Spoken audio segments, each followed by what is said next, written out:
In September of 1972, the British Broadcasting Corporation aired a 30-minute comedy pilot about the staff of a fictional London department store. The store was called Grace Brothers. The cast were almost all unknown to the wider public. The script had been written as a comedy playhouse pilot some time earlier and had not originally been selected for broadcast by the BBC. The pilot was called Are You Being Served? What put the pilot on the air was a tragedy. In September of 1972, the Olympic Games being held in Munich, West Germany, were interrupted by the killing of 11 members of the Israeli Olympic team by Palestinian gunmen. The BBC, faced with several hours of empty schedule, pulled the unused Are You Being Served pilot from the archive shelf to fill a 30-minute slot on Friday the 8th of September. Critics did not love it. Audiences did. The head of light entertainment at the BBC, Bill Cotton, commissioned a full series. It ran for 69 episodes across 10 series, ending in 1985. At the height of its broadcast in 1979, it was being watched by 22 million British viewers in a single evening. It was broadcast across the English-speaking world, including Canada, Australia, New Zealand, the Republic of Ireland, and the United States. In the American market, it became one of the most popular British comedies ever shown on the public broadcasting network, PBS. Reruns of Grace Brothers continued in steady weekly rotation on PBS stations for 25 years after the original British broadcast ended. What the audience saw was a series of 30-minute farces about the ladies' and gentlemen's clothing departments of an old-fashioned department store. The senior saleswoman, Mrs. Slocombe, complaining about her cat. Captain Peacock, the floorwalker, looking down his nose at the junior staff. Mr. Humphries, with his quick step and his catchphrase, "I'm free." Mr. Grainger, the elderly senior salesman, half asleep at his counter. Young Mr. Grace, the owner, being wheeled in by his nurse to tell his staff you've all done very well. What the audience did not see was what most of the cast had done before they arrived at Grace Brothers. The man playing Captain Peacock, the floorwalker who carries himself like a commando officer of the North African campaign, was himself a real Royal Air Force officer. He had been commissioned in December 1944. He had served until the end of the war. The character he played on television admits, in 2 separate episodes, that his actual war service had been in the Royal Army Service Corps. The man underneath the uniform on the set had the genuine officer's commission the character only pretends to have. The man playing Mr. Grainger, the senior menswear salesman, had been in the Royal Navy during the actual evacuation of Dunkirk in 1940. He had sailed across the English Channel in a small ship to bring British soldiers home. The man playing Mr. Harman, the maintenance porter, had served as a sergeant in the Hampshire Regiment and the Royal Armoured Corps during the same war. His character on the show was the stereotypical wartime black marketeer he had watched walking the streets of post-war Britain. The woman playing Mrs. Slocombe had spent the war in a munitions factory in Yorkshire making naval shells for the Royal Navy. The man playing young Mr. Grace, the elderly owner of Grace Brothers, was the oldest member of the cast for a reason. He had served in the First World War. He had been a dispatch rider on a motorcycle in 1917, 55 years before the show began. This is the real story of Are You Being Served? The story of a cast who, between them, had lived through every chapter of British 20th century history before they walked onto the set of Grace Brothers. The actor who played Captain Stephen Peacock was named Frank Thornton. The name on his birth certificate was Frank Thornton Ball. He was born in Dulwich, South London, on the 15th of January 1921. His father, William Ernest Ball, worked in a bank. His mother was Rosina Mary Thornton. Frank attended Allen's School in Dulwich. His father wanted him to take a proper job. After leaving Allen's, he worked for 2 years at an insurance company while taking evening classes at the London School of Dramatic Art. After 2 years, he persuaded his father to fund his studies as a full-day student. By 1940, the boredom of insurance work had become more than he could bear. He began touring with the York Clope Company in Ireland on the 1st of April 1940, performing 4 plays. His first tour began in County Tipperary. He was 19 years old, and Britain was at war. In 1943, Thornton received his call-up papers. He was conscripted into the Royal Air Force and sent for training in Canada. His training was as a navigator. From the rank of leading aircraftman, the lowest enlisted rank above ordinary aircraftman, he was commissioned from the ranks on the 1st of December 1944. He was appointed pilot officer on probation under the Wartime Emergency Commission. On the 1st of June 1945, with the war in Europe over, his commission was confirmed and he was promoted to the substantive rank of flying officer. The war ended before he was ever assigned to an operational squadron. He never saw combat. What he did instead was, in the long arc of his career, more important than combat would have been. In the summer of 1945, Flying Officer Thornton was assigned to the Royal Air Force Entertainment Unit. The unit had been set up to maintain morale among service personnel waiting to be demobilized. Thornton was put to work as both performer and talent spotter, touring British air bases with the variety revues called Royal Air Force Gang Shows. Among the young performers he worked alongside, and in some cases helped identify, were a young drummer and impressionist named Peter Sellers, and a young soldier comedian named Tony Hancock. Both would, within 15 years, become the 2 most important British comedians of the post-war era. Thornton was demobilised in 1947. He had served 4 years in His Majesty's Royal Air Force. He had been an enlisted aircraftman, a commissioned officer, a navigator under training in Canada, and a touring entertainer of his fellow servicemen. His commission was recorded in the official supplement to the London Gazette, which records every officer commission in the Royal Air Force.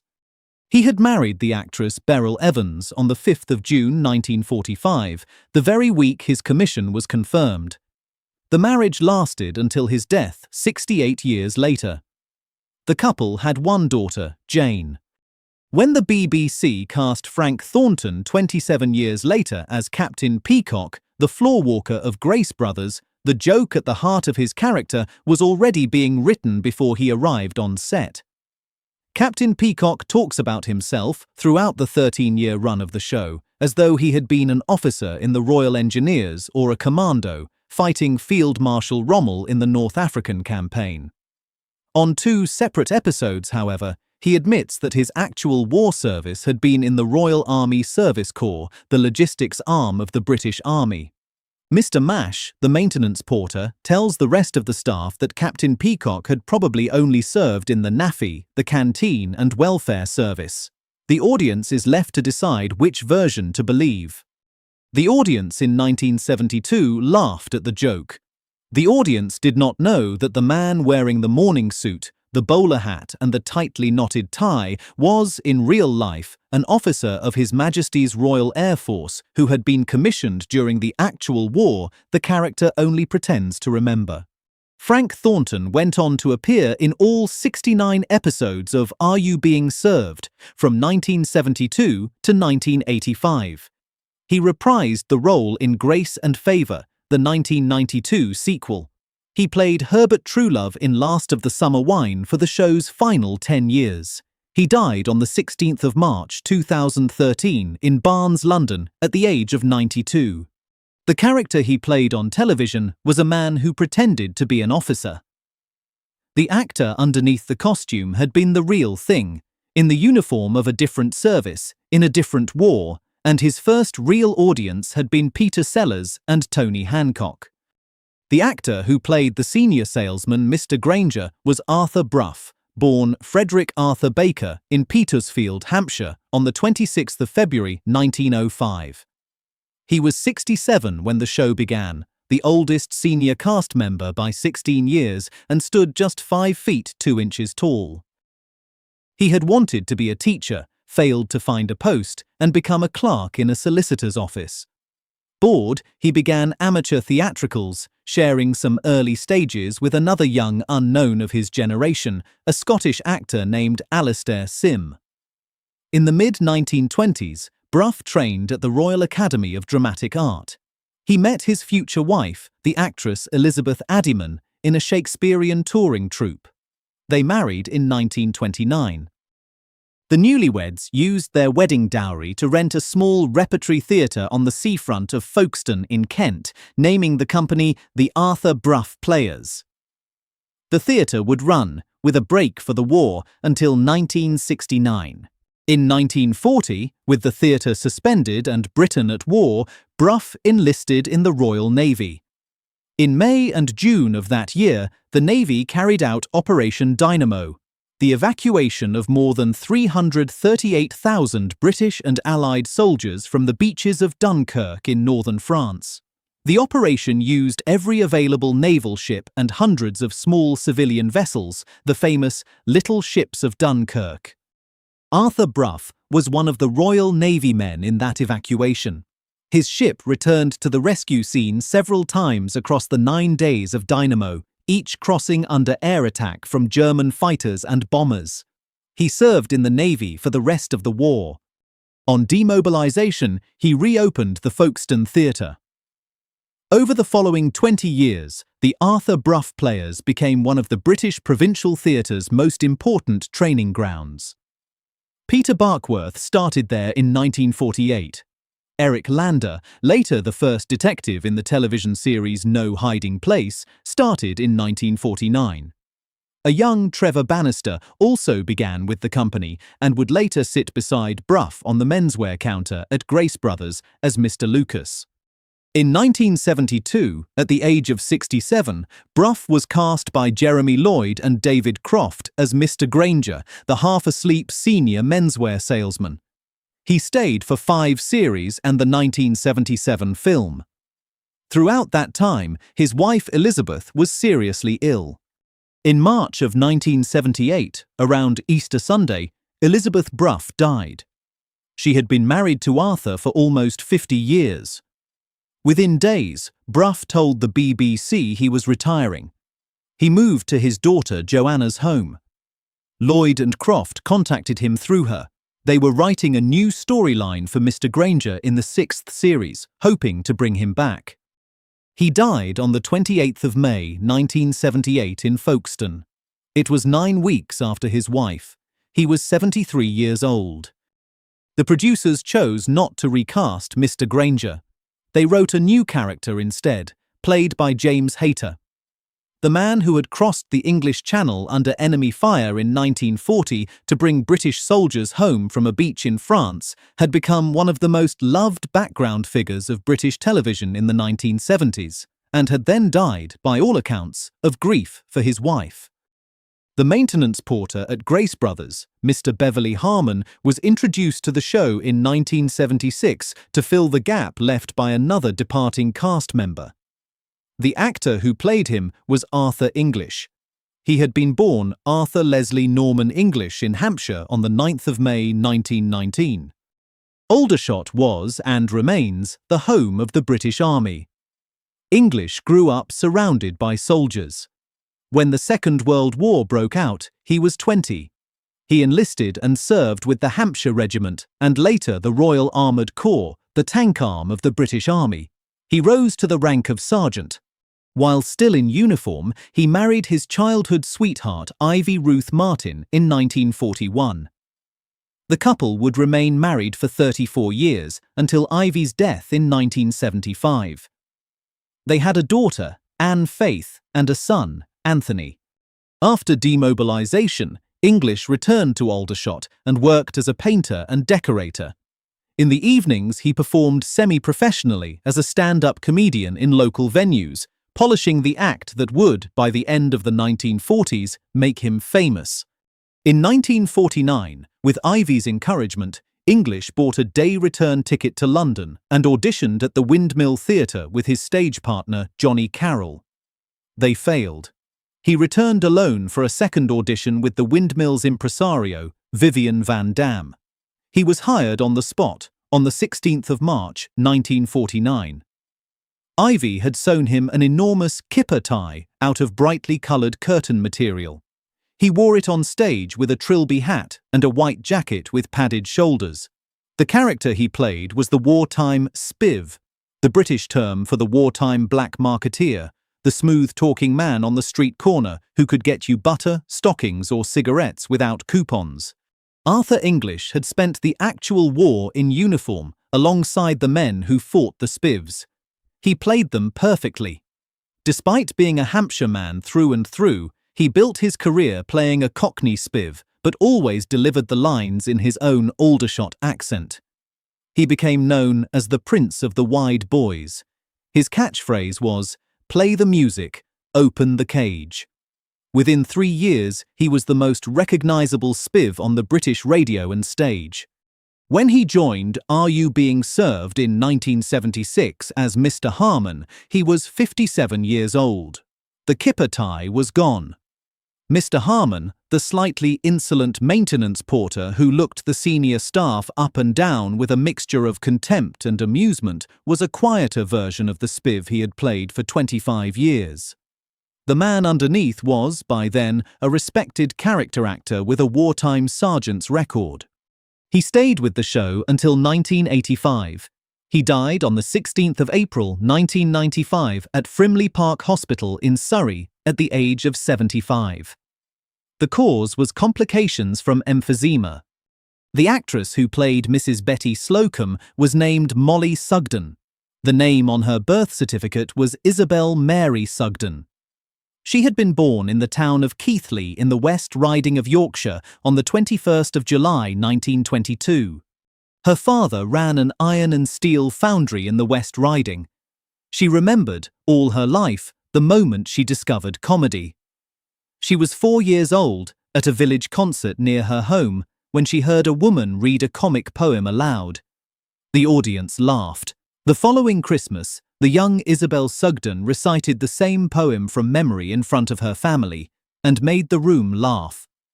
For the rest of her life, she described this as the moment she decided she would make people laugh as a career. When the Second World War broke out, Sugden was 17 years old. She had just left school. There were no acting schools open in wartime Yorkshire. She went to work in a local munitions factory in Keighley.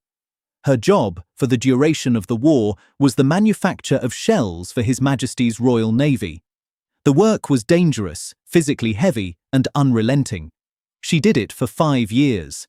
When the factory began making women redundant at the end of the war, Sugden enrolled at the Guildhall School of Music and Drama in London.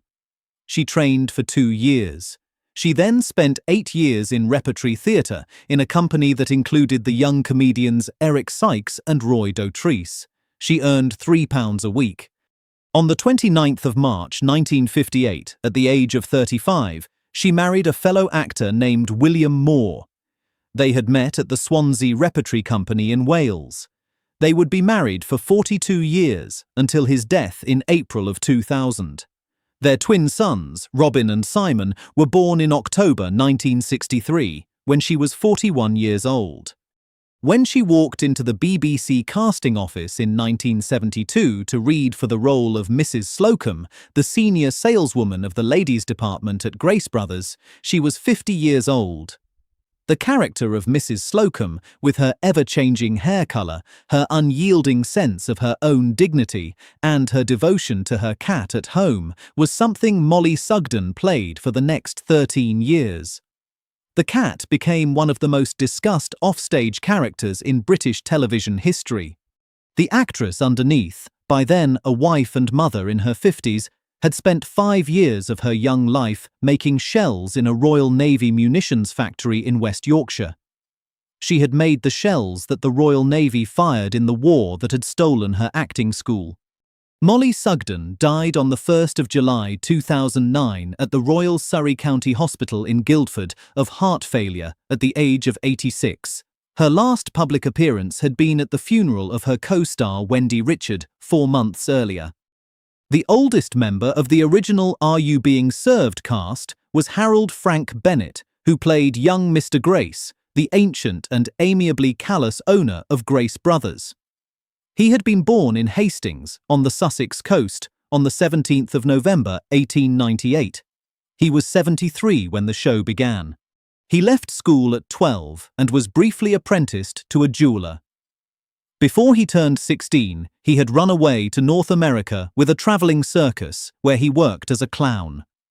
He returned to England in his early 20s and became an English teacher at the Working Men's College in London.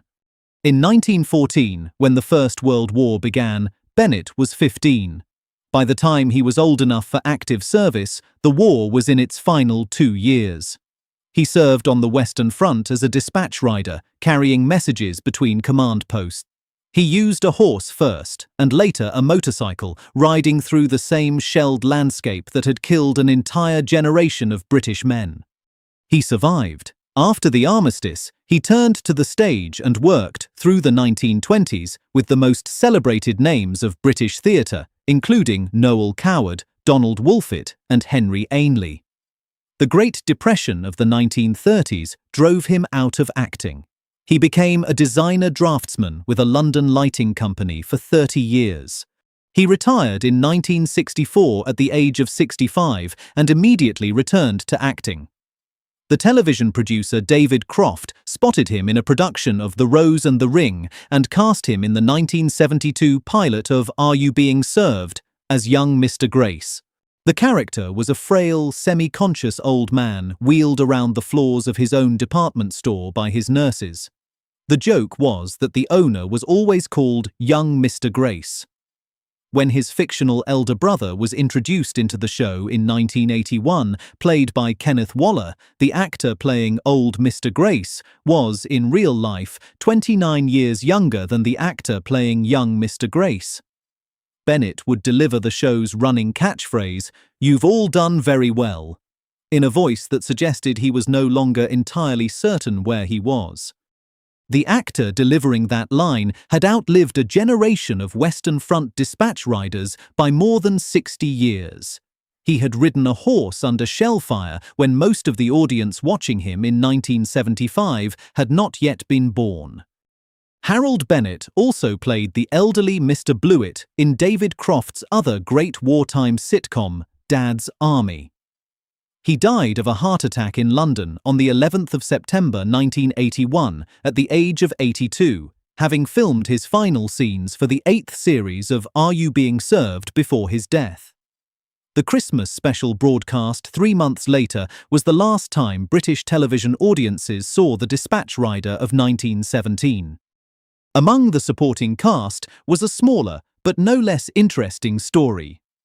Larry Martyn, born Lawrence Martyn in London on the 22nd of March 1934, played Mr. Mash, the rude and politically agitated maintenance porter for the show's first 3 series.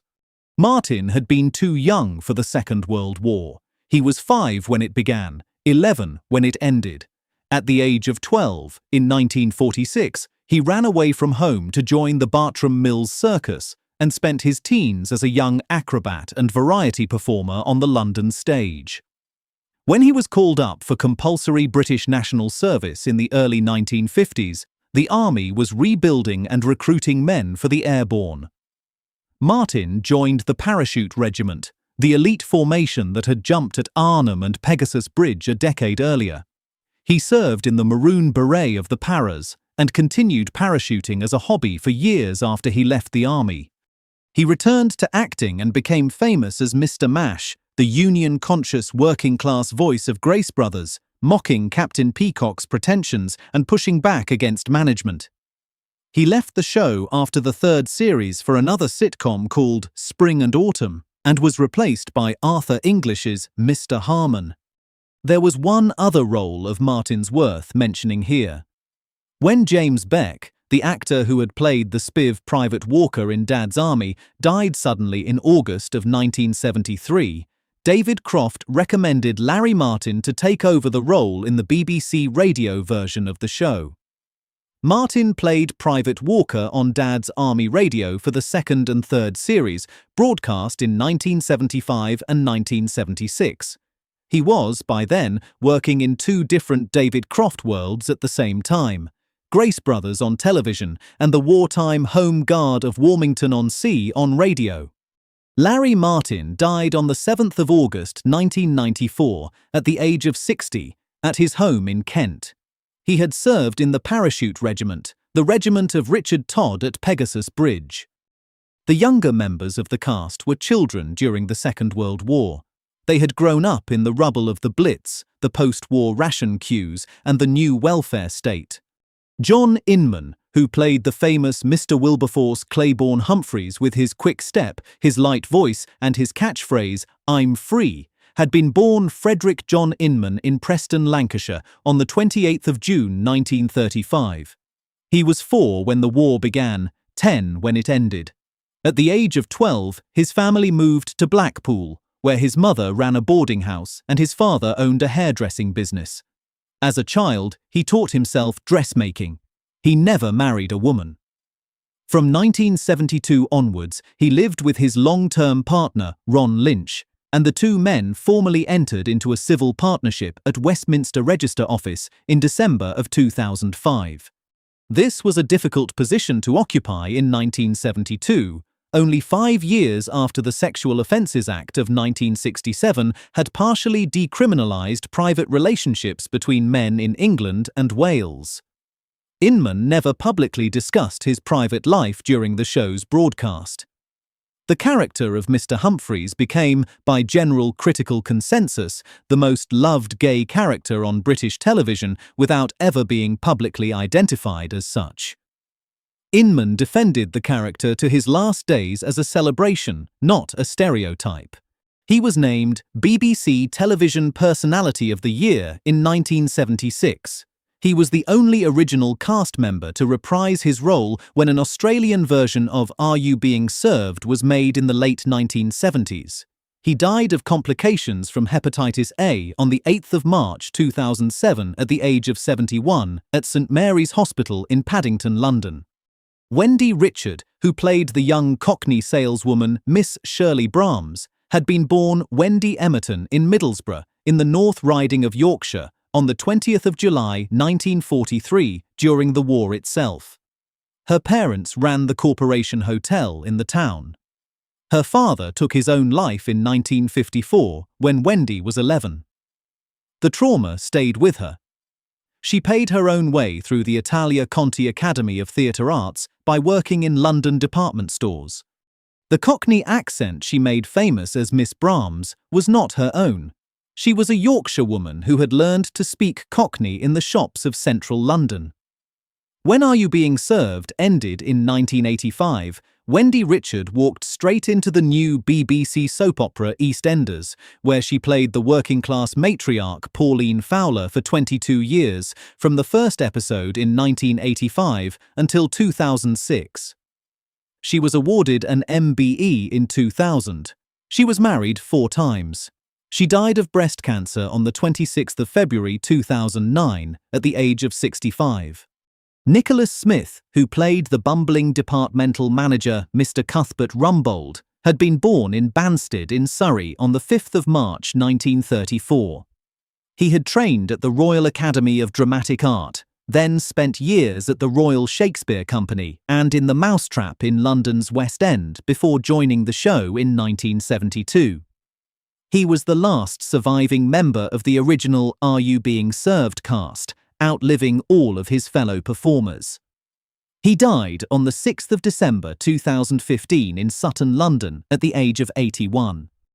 Trevor Bannister, the junior salesman Mr. Lucas, had been born in Durrington in Wiltshire on the 14th of August 1934. As a teenager, he had trained with the Arthur Brough Players in Folkestone, the very repertory company Arthur Brough had founded with his wedding dowry 30 years earlier. He left Are You Being Served after the 7th series in 1979 for a stage production. He died of a heart attack on the 14th of April 2011 at his allotment in Surrey at the age of 76. Are You Being Served was created and written by 2 men. Jeremy Lloyd had been an actor before becoming a comedy writer.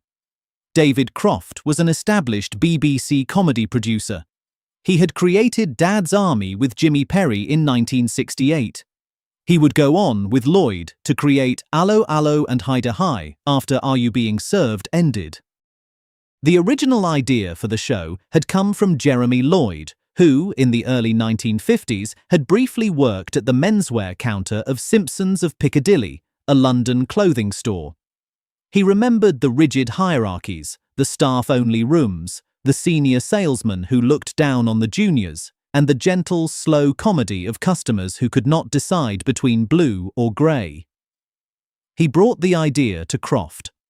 The pilot was made for Comedy Playhouse in 1972, but was initially rejected for broadcast. It only aired because of the gap in the schedule created by the Munich massacre on the 8th of September 1972. The show ran into immediate controversy.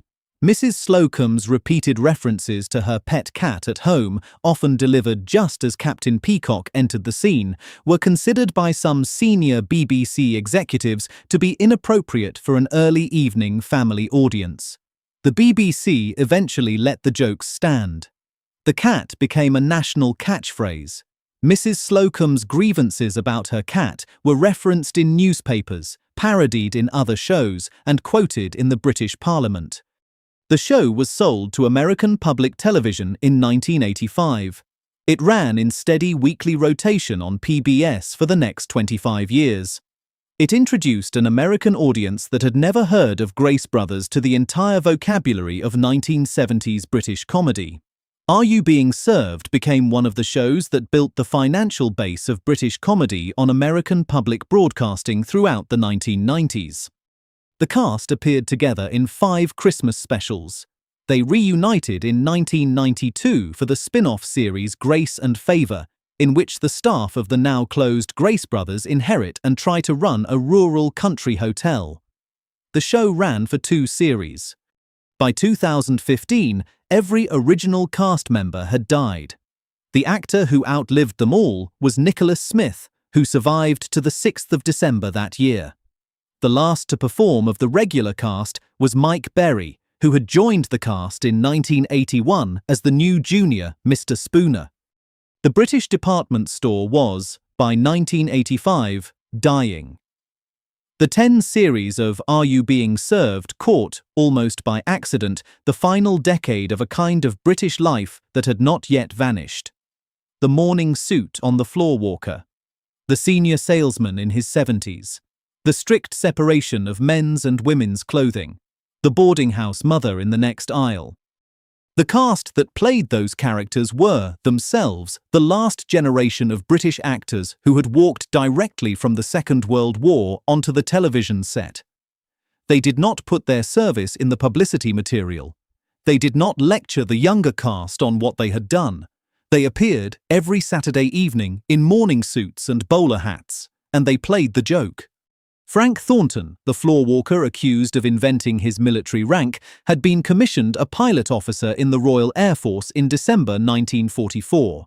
Arthur Brough, the senior menswear salesman who could barely stay awake at his counter, had crossed the English Channel under fire in 1940 to bring 338,000 British soldiers home from Dunkirk.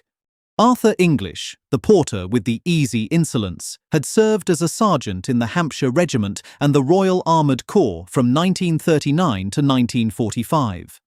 Mollie Sugden, who played the most carefully dignified lady on British television, had spent 5 years of her young life making shells in a Royal Navy munitions factory in West Yorkshire.